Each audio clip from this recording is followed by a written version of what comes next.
Uma kunento kufanele ikunikeze ukunqoba is to know ukuthi God was there existing in the beginning.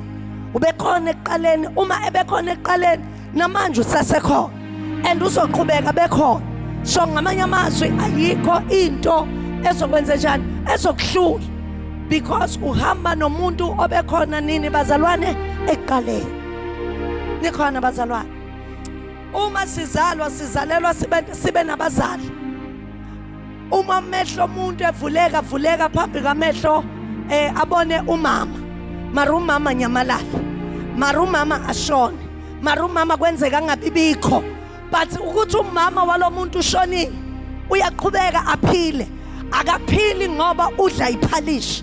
But uphiliswa uNkulunkulu obekhona ekuqaleni. Onenjongo ngalomuntu ovelile wayeseyalahlekela.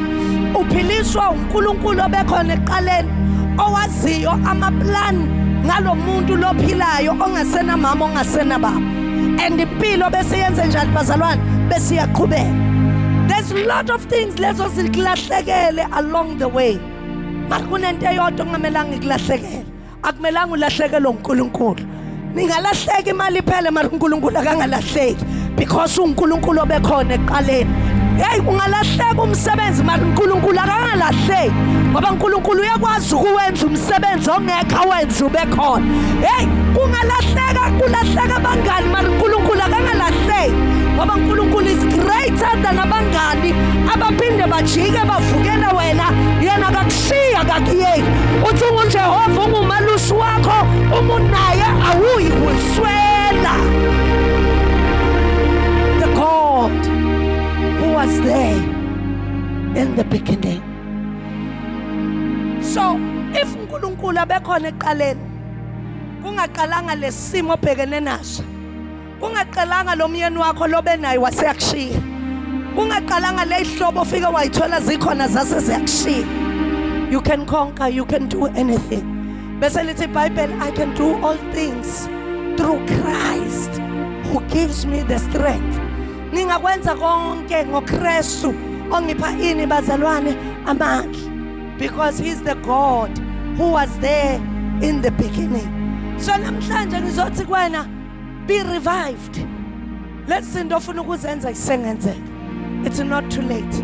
Ngoba isikhathi sikaNkulunkulu asifani nesikhathi sethu. Isikhathi sikaNkulunkulu asifani nesikhathi sabantu. uNkulunkulu angenza noma yini at any time, at any place. Noma sekuthiwe leyo nto leyo ngeke isenzeka, but uNkulunkulu unamandla okukwenza. Into amenza ukuthi abe namandla ukuthi uNkulunkulu obekhona nini bazalwane ekuqaleni kwakho konke. So ayiphile ke lento la kuwena yokuthi hayi man ngizophumelela futhi ngizophila. Awuphiliswa ukuthi unokudla, uphiliswa ukuthi uyasebenza, uphiliswa ukuthi unoNkulunkulu. You need God in your life. Uyamdinga uNkulunkulu empilweni yakho ngoba uNkulunkulu uyaphilisana. Nikhona bazalwane, uNkulunkulu unjani? Hayi ayifeni emoyeni nje. uNkulunkulu wenze njani? Uyaphilisana emoyeni singakafiki enyameni.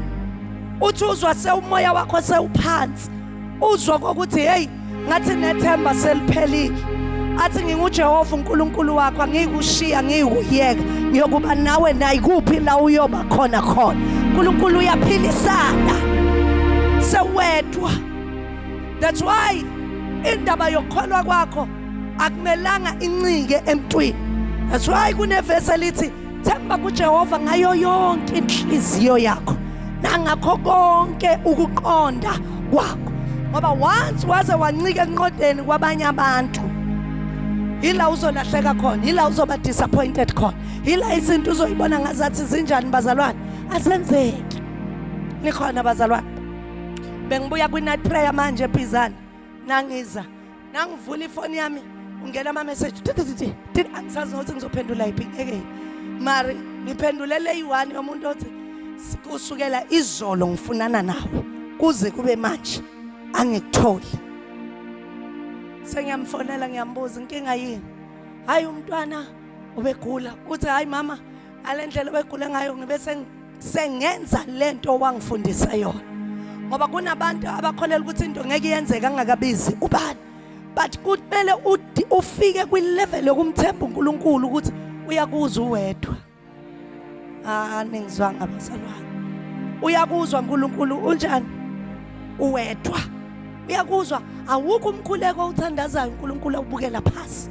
Awukho umkhuleko othandazayo uNkulunkulu angawuphenduli.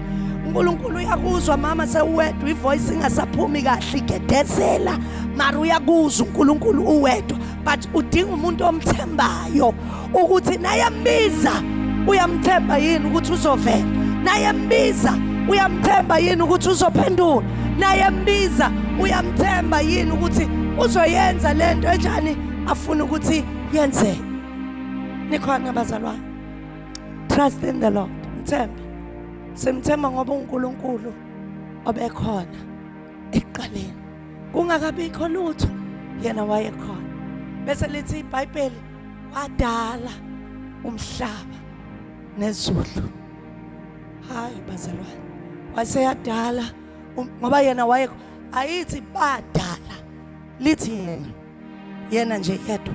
Wenza njani? Wadala. Wadala umhlaba, wadala izulu.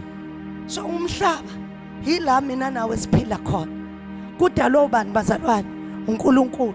So abathakathi benza imistake.